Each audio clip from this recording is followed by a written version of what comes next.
चलिए, last video में हम लोगों ने बात किया था आपके अभिलेखों के बारे में। अभिलेखों का हमने तिथियों को भी देखा था, साथ ही साथ अभिलेखों को भी हमने पढ़ना स्टार्ट किया था और हमने देखा था कि भाई सबसे प्राचीन जो अभिलेख हैं जो हमको प्राप्त हुए हैं, है ना, वो है बोगाज अभिलेख जो एशिया माइनर टर्की से प्राप्त हुआ है 1400 ईसा पूर्व का। ठीक है, उसकी साम्यता ऋग्वेद से की जाती है क्योंकि ऋग्वेद में वर्णित देवताओं का वर्णन उसमें आपको देखने को मिलता है। ठीक है, इसके बाद हमने अन्य अभिलेखों की बात की थी और वहीं से हम वापस से देखना स्टार्ट कर रहे हैं। तो उसे मैंने बता दिया था हेलियोडोरस का गरुड़ स्तंभ लेख, है ना। ठीक है, राजा वसुदेव का भरुत स्तंभ लेख। इसके अलावा हमने देखा था समुद्रगुप्त की प्रयाग प्रशस्ति, ठीक है, जो हरिसेन द्वारा रचित है। समुद्रगुप्त के दिग्विजय अभियानों का वर्णन उसमें आपको देखने को मिलता है ना। इसके बारे में और डिटेल हम जब गुप्त साम्राज्य पढ़ेंगे तब वहां पर देखेंगे। फिर उसके बाद मैंने एक चीज बताया था, उसको आप करेक्ट कर लेंगे, है ना। चंद्रगुप्त द्वितीय, है ना, चंद्रगुप्त द्वितीय, जिसने, है ना, मालवा नरेश विक्रम की तरह विक्रमादित्य की उपाधि धारण की थी, है ना। तो इसे चंद्रगुप्त विक्रमादित्य कहते हैं, है ना। चंद्रगुप्त विक्रमादित्य कहा जाता है इसे, है ना। ठीक है, ये द्वितीय ही है ना।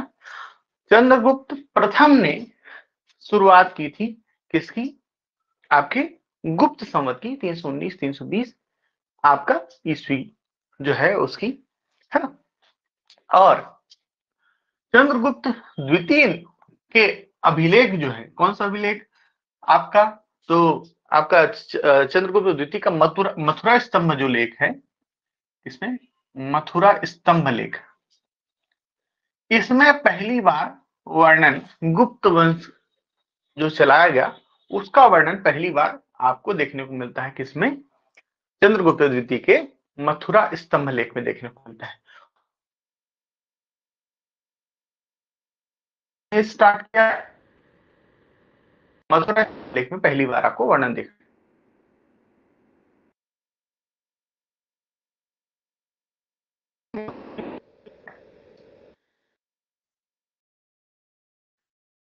कुतुब मीनार के पास है,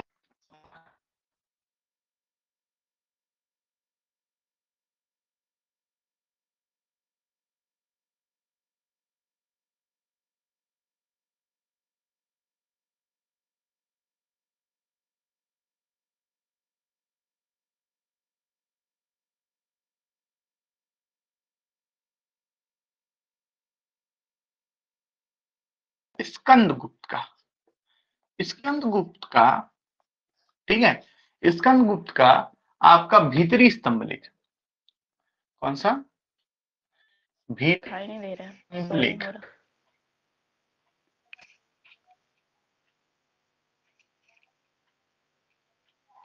सर। हाँ सर इस हाँ अभी हो गया सर।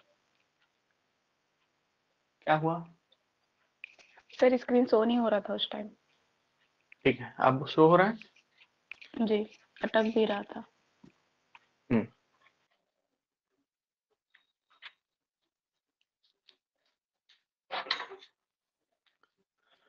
अब ठीक है, चलो। तो चंद्रगुप्त द्वितीय का मथुरा स्तंभ लेख और मेहरौली स्तंभ लेख, इसके अलावा स्कंदगुप्त का भीतरी स्तंभ लेख, भीतरी स्तंभ जो लेख है ना, इसमें पहले हूण आक्रमण की जानकारी मिलती है। भीतरी जो है उत्तरी उत्तर प्रदेश में है ना, गाजीपुर जिला, है ना। इसमें प्रथम हूण आक्रमण की जानकारी मिलती है, प्रथम हूण आक्रमण की जानकारी। ये सब चीजें जो एक्स्ट्रा मैं लिखा रहा हूं, ये क्वेश्चन कई बार पूछा जाता है कि प्रथम हूण आक्रमण की जानकारी हमें किस अभिलेख से मिलती है, तो आपका है स्कंदगुप्त का भीतरी स्तंभ लेख। ठीक है, फिर उसके बाद नेक्स्ट आते हैं भानुगुप्त, ठीक है, भानुगुप्त, भानुगुप्त का एरण अभिलेख, ये बहुत ही महत्वपूर्ण है। ठीक है, क्यों महत्वपूर्ण है भानुगुप्त का एरण अभिलेख, तो यह महत्वपूर्ण इसलिए है, देखो एरण कहाँ है, मध्य प्रदेश में है, ठीक है। तो ये इसलिए महत्वपूर्ण है क्योंकि पहली बार जो सती प्रथा के साक्ष्य देखने को मिले वो आपको इसी भानुगुप्त की एरण अभिलेख से देखने को मिलेंगे, है ना। सती प्रथा के साक्ष्य, इसमें ये क्वेश्चन पूछा जाता है कि सती प्रथा के साक्ष्य पहली बार किसमें देखने को मिले। तो अगर वेदों की बात करें, साहित्य की बात करें, तो महाभारत में देखने को मिलेगा, ठीक है, किसका, सती प्रथा के साक्ष्य। लेकिन अगर हम किसकी बात करें, आपके अभिलेख की बात करें, तो वो आपका कौन सा है, एरण अभिलेख में देखने को मिलेगा, ठीक है। अब था क्या इस कहानी, इसके पीछे क्या है, भानुगुप्त का एक सेनापति था जिसका नाम था गोपराज, है ना। तो गोपराज की मृत्यु हो जाती है युद्ध क्षेत्र में, तो उनकी पत्नी स्व प्रेरित होकर, है ना, ठीक है, स्व प्रेरित होकर उसने क्या कर लिया था, आत्मदाह कर लिया था, ठीक है। किसने, भानुगुप्त की, सॉरी, गोपराज की पत्नी, ठीक है। तो सती प्रथा का प्रथम तो महाभारत में है, लेकिन सती प्रथा के अभिलेखी साक्ष्य की अगर बात करें तो एरण अभिलेख, ये आपको। फिर उसके बाद आते हैं चेदी वंशी खारवेल के ऊपर। तो राजा खारवेल जो है ये कलिंग का शासक था, इसने एक अभिलेख उत्कीर्ण करवाया था, हाथी गुम्फा अभिलेख। मैंने इसके बारे में पहले भी चर्चा की है। हाथी गुम्फा अभिलेख, हाथी गुम्फा अभिलेख, ठीक है, कहाँ, उड़ीसा से प्राप्त होगा, कलिंग क्षेत्र उसका शासन क्षेत्र था। पहली बार भारतवर्ष शब्द का उल्लेख किसी अभिलेख में हुआ है तो वो है हाथी गुम्फा अभिलेख, ठीक है। हाथी गुम्फा अभिलेख में पहली बार भारतवर्ष शब्द का वर्णन आपको देखने को मिलता है, ठीक है। इसके बाद है रुद्रदमन का जूनागढ़ अभिलेख, जूनागढ़ अभिलेख कहाँ है, जूनागढ़ जी, तो ये है आपका गुजरात में, है ना, कहाँ है, गुजरात में। इसको गिरनार अभिलेख भी कहते हैं, क्या कहते हैं, गिर, ठीक है। गिर राष्ट्रीय उद्यान कहाँ है, गुजरात में, ठीक है, गिर पर्वत के पास, ठीक है। फिर है पुलकेशियन द्वितीय, दक्षिण का रक्षक कहा जाता है इसे, पुलकेशियन द्वितीय, दक्षिण के रक्षक की उपाधि ली थी इसने, है ना, किसको, हर्षवर्धन को, है ना। इसने क्या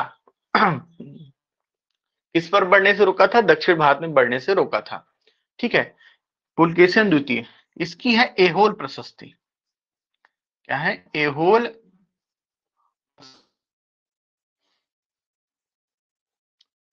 ठीक है, समझ में आ रहा है।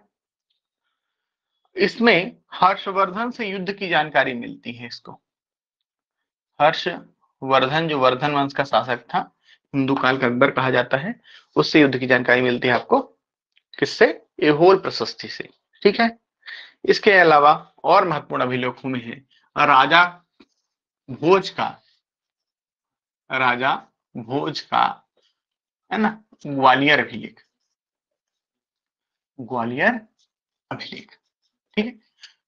तो ये आपके कुछ महत्वपूर्ण अभिलेख हैं जहां से क्वेश्चंस आपको पूछे जा सकते हैं, ठीक है। अभिलेखों की अगर बात करें तो कुछ महत्वपूर्ण अभिलेख हैं, ठीक है। मेरे ख्याल से इतना जो है ये पर्याप्त है ना। एक और लिख लीजिएगा, है ना, एक सातवाहन वंशी शासकों के बारे में भी लिख लीजिए। चलो, ये इतना याद रहना चाहिए, चंद्रगुप्त द्वितीय का मथुरा और मेहरौली, ठीक है। स्कंदगुप्त का भीतरी, है ना, स्कंदगुप्त कहाँ है, भीतर में। भानुगुप्त एरण अभिलेख, राजा खारवेल का हाथी गुम्फा लेख, रुद्रमन का जूनागढ़ या गिरनार अभिलेख, पुलकेशन द्वितीय का एहोल प्रशस्ति, ठीक है। ये कुछ महत्वपूर्ण अभिलेख है। इसके अलावा मैं बता रहा था कि सातवाहन शासकों का, तो सातवाहन शासकों में दो महत्वपूर्ण शासक हुए, है ना, उनका मैं बता देता हूं। एक है नासिक अभिलेख, गौतमी पुत्र बासरी का। क्वेश्चन पूछा जाता है कि बताइए कौन से शासक, है ना, जो अपने नाम के आगे अपनी माता के नाम का प्रयोग करते थे, है ना, तो सातवाहन शासक, यही शासक थे जिन्होंने भूमिदान, ब्राह्मणों को भूमिदान की परंपरा स्टार्ट की थी। ठीक है, किन्होंने? आपके इन्हीं सातवाहन शासकों ने। ठीक है जी, क्लियर है?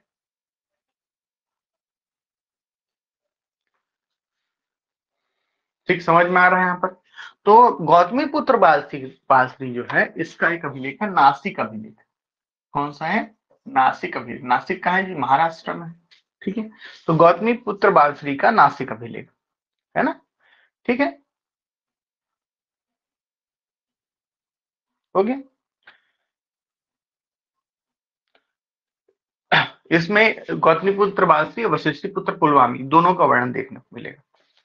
फिर है सातकर्णी प्रथम, है ना। सातकर्णी प्रथम की पत्नी थी नागनिका। सातकर्णी या सप्तकर्णी प्रथम, इसका है नाना घाट अभिलेख। नाना घाट अभिलेख, ये क्वेश्चन पूछा भी है ना। तो नाना घाट अभिलेख किसका है? नागनिका का है, जो समुद्रगुप्त सॉरी आपकी सप्तकर्णी प्रथम की पत्नी थी। ठीक है,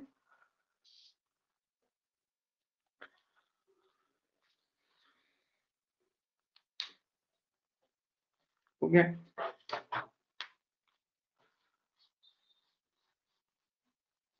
फिर कुछ और है, उत्तर मेरूर अभिलेख। उत्तर मेरूर अभिलेख, ठीक है। उत्तर मेरूर जो अभिलेख है ना, ये है आपका चोल शासक परांतक प्रथम। चोल शासक थे राजा परांतक फर्स्ट। उत्तर मेरूर अभिलेख इनका है। ठीक है, हो गया। चोलकालीन स्थानीय स्वशासन की जानकारी मिलती है। क्वेश्चन ये पूछा जाता है स्थानीय स्वशासन में, पंचायती राज पढ़ोगे ना तो उसमें जानकारी मिलती है ना, कि भैया चोल शासकों के काल में स्थानीय स्वशासन था, है ना। तो क्वेश्चन पूछा जाता है चोल काल के कौन सा अभिलेख है, या कौन सा अभिलेख में हमें स्थानीय स्वशासन की जानकारी मिलती है? उत्तर मेरूर अभिलेख में मिलती है। ठीक है, बहुत ही महत्वपूर्ण है, ये याद रखने योग्य है।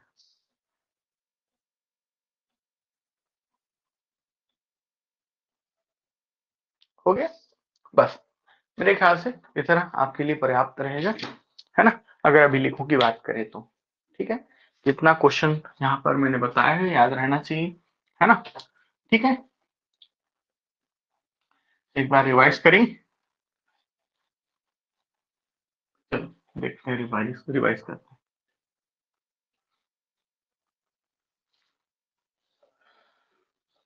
चलो, चंद्रगुप्त द्वितीय, इसके दो म से स्टार्ट होने वाले अभिलेख हैं। एक है कौन सा? मथुरा, दूसरा है मेहरौली। ठीक है, मथुरा में बताया था कि गुप्त संवत की शुरुआत हुई थी। ठीक है, स्कंद गुप्त का कौन है? स्कंद गुप्त कहाँ रहता है? भीतर में रहता है, तो भीतरी स्तंभ लेख। ठीक है, भानुगुप्त एरण अभिलेख, है ना। क्या? एरण, रण क्षेत्र में गोपराज खत्म हो गया था, है ना, तो एरण अभिलेख। ठीक है, राजा खारवेल का हाथी गुम्फा, ठीक है, रुद्रदमन का जूनागढ़, है ना, या गिरनार अभिलेख, पुलकेशन द्वितीय का एहोल प्रशस्ति। ठीक है, पूछेगा कि भाई पहले हुण आक्रमण की जानकारी,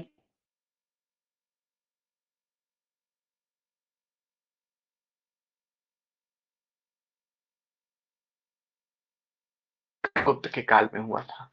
ठीक है, पुलकेशन द्वितीय के इस अभिलेख में हर्षवर्धन को रोकने की जानकारी मिलती है। हाथी गुम्फा अभिलेख में भारतवर्ष की जानकारी मिलती है। मेहरौली स्तंभ लेख दिल्ली कुतुब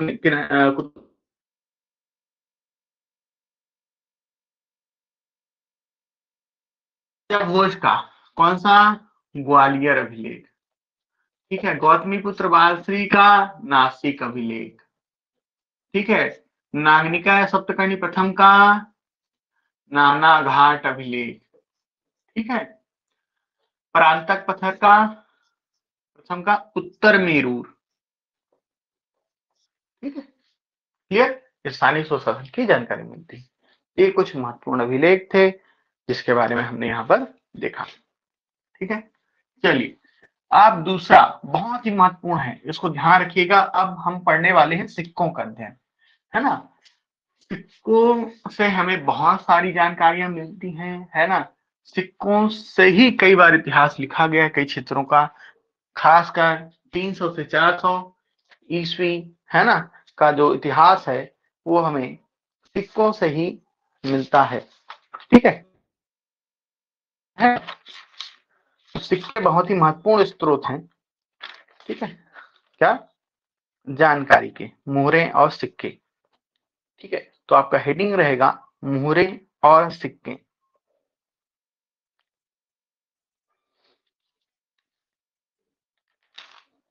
मोहरें और सिक्के।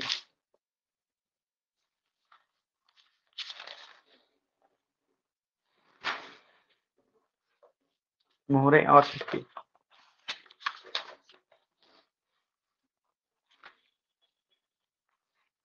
ठीक, मैं बता रहा था कि भाई 200 से 300 ईस्वी पूर्व, है ना, के जो काल है, जो काल है वो इतिहास तो सिक्कों से ही लिखा गया। छत्तीसगढ़ का इतिहास की बात करो, वो भी सिक्कों से ही लिखा गया है ना। विष्णु कुमार मिराशी इतिहासकार जो थे, है ना, उन्होंने छत्तीसगढ़ का इतिहास सिक्कों के आधार पर लिखा, है ना। ठीक है, क्लियर है। चलिए, तो देखो मुहरे और सिक्के, और सिक्के बहुत इंपॉर्टेंट है। जितना भी दिखाऊंगा सब से क्वेश्चन आने लायक है। देखो सबसे पहले तो मैं मुहरों की बात करता हूँ। मुहर होते क्या है ना। मुहर को इंग्लिश में कहते हैं सील, है ना। क्या कहते हैं? सील। ठीक है, सील जो होते हैं, है ना, ये क्या होते हैं? एक तरह के थप्पे होते हैं। आपने देखा है कि सीलिंग की प्रक्रिया की गई, फला की जब्ती की गई, उसमें मोम पिघलाकर क्या कर देते हैं, एक स्टाम्पिंग कर देते हैं। उसके बाद अगर वो चीज खुली, कई बार गोपनीय दस्तावेजों के ऊपर भी आपको देखने को मिलता है सीलिंग। अगर जब भी वो मोम का टुकड़ा टूटा, सील टूटा, इसका मतलब ये है कि उसकी गोपनीयता भंग हो गई। ठीक है, तो मोहरे जो हैं इसके साक्ष्य हमको सिंधु घाटी सभ्यता से देखने को मिले सबसे पहले, है ना। कहा? सिंधु घाटी सभ्यता, सील की बात अगर हम कर रहे हैं, है ना, तो सिंधु घाटी सभ्यता में जो व्यापार होता है ना, क्या व्यापार होता था, और किससे? इराक से, ईरान से, है ना। इन सब से व्यापार की जानकारी, मेसोपोटामिया से व्यापार की जानकारी कैसे मिलती है हमको? बहरीन से, है ना। ठीक है, इन सब से व्यापार की जानकारी कैसे मिलती है? सिंधु घाटी सभ्यता की मोहरों से, जिसमें क्या अंकित हुआ करता था? बैल अंकित हुआ करता था। ये पवित्र था बैल, है ना। तो ये बैलों के थप्पे वाले, सील वाले, सील कहा? सिंधु घाटी सभ्यता के व्यापार का द्योतक थे। ठीक है, ये किससे बने होते थे? तो भाई ये टाल्क के बने होते थे। किसे? टाल्क, है ना। टाल्क, जिसे आप क्या कहते हैं आज, टैल्क पाउडर कहते हो ना, वही है टाल्क, है ना। सैल खड़ी कहते हैं इसको, क्या कहते हैं? सैल खड़ी। और सादी चट्टानों से निर्मित पाउडर संरचना, है ना, सबसे हल्की यहाँ पर वस्तु है टाल्क। ठीक है, पदार्थ है सैल खड़ी। ठीक है, तो ये आपका सील हो गया, मुहर हो गया। ठीक है, मुहर का प्रयोग गोपनीयता ना भंग हो, व्यापार वाणिज्य के लिए इसके लिए प्रयोग किया जाता था। अब मोम का प्रयोग होता है, देखे हो आप कई जगह। अब आते हैं हम सिक्कों पर।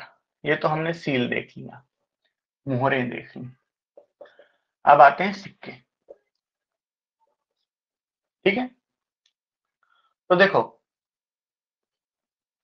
सिक्के आपको बहुत ही अलग अलग तरह के देखने को मिलेंगे। बहुत ही महत्वपूर्ण है कि भाई ताम्र सिक्के, है ना, चांदी के सिक्के, फिर आपको स्वर्ण सिक्के, फिर आपको कौन से सिक्के देखने को मिलेंगे? शीशे के सिक्के भी देखने को मिलेंगे, शीशे या पोटीन के सिक्के। ठीक है, हो गया। या चर्म सिक्के, है ना, चमड़े के सिक्के। ठीक है, क्लियर। ये सब सिक्के अलग अलग शासकों ने अपने हिसाब से चलाए। ठीक है, तो अगर हम इन सब की बात करें तो सिक्कों पर हम स्पेशली बहुत ज्यादा क्वेश्चन आपको देखने को मिलता है ना। और एक स्पेशल नोट्स ही मैंने तैयार किया है किसके ऊपर, सिक्कों के ऊपर। ठीक है,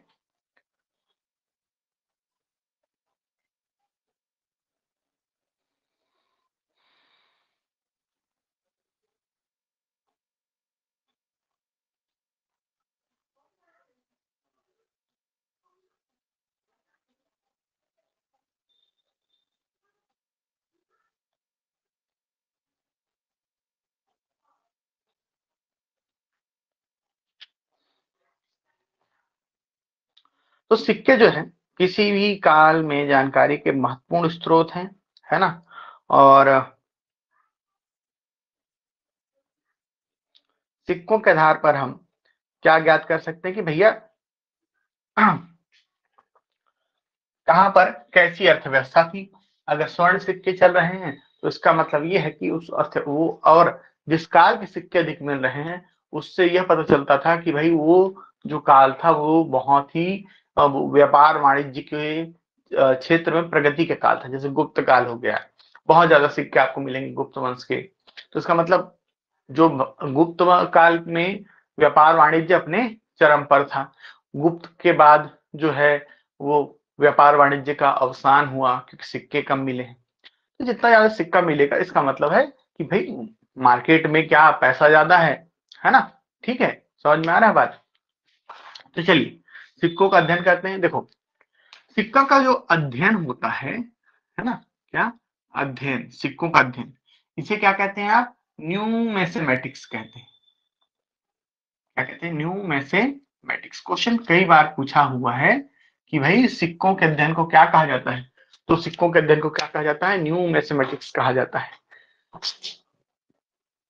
ठीक है, अब देखो, अब मुहरें जो थी ये टैल्क या सल्फेट से बनी होती थी। अब सिक्के जो है वो किससे बनी होंगी, धातु से बनी होंगी, है ना, धातु ये, और चमड़ा वाला तो मैं बताऊंगा, है ना। ठीक है, तो धातु से बनी होंगी। ठीक, समझ में आ रहा है बात। तो जब सबसे पहला सिक्का इंट्रोड्यूस किया गया तो उन सिक्कों को कहा गया आहत सिक्के, आहत या पंचमार्क सिक्के। ठीक है, सबसे प्राचीन सिक्के जो थे, है ना। आहत या पंचमार्क जो सिक्के होते थे ये किससे बने होते थे, तांबा या चांदी के बने होते थे। ठीक है, तांबे या चांदी के बने होते थे। ठीक है, अब आप बोलेंगे सर कि तांबा पहले क्यों प्रयोग नहीं हुआ। देखो सिक्कों का जो आपको साक्ष्य मिलेगा वो 6वीं शताब्दी, है ना, आपका वहां पर से मिलेगा। ठीक है, मौर्य काल गुप्त काल वहां से मिलेगा। ठीक है, या जो यूनानी आक्रमणकारी थे उनसे मिलेगा। ठीक है, तो पंचमार्क सिक्के, आहत सिक्के जो हैं ये चांदी या तांबे के बने होते थे। इसे साहित्यों में कासार्पण कहा गया है।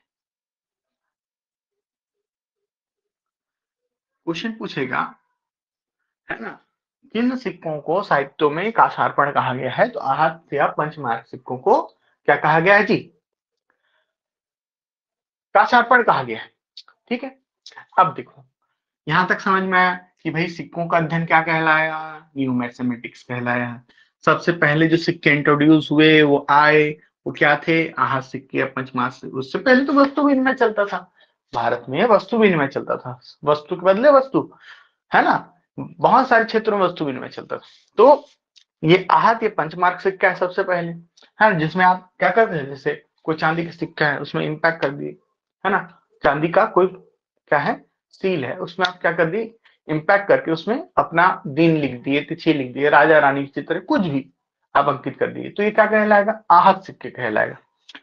फिर इसके बाद अब क्वेश्चंस, है ना, क्वेश्चन पूछेगा, बताइए सर्वप्रथम,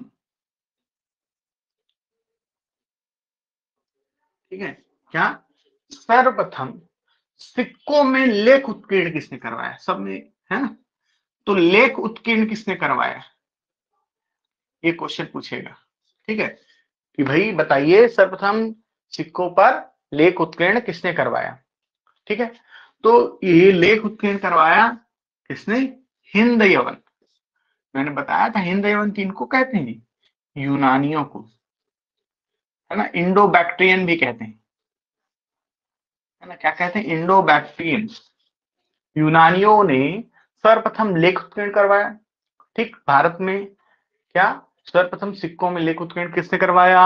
हिंद यवन या यूनानियों ने, है ना। इसके अलावा सर्वप्रथम स्वर्ण सिक्के जारी किए, स्वर्ण सिक्के जारी किए किसने? इन्हीं लोगों ने।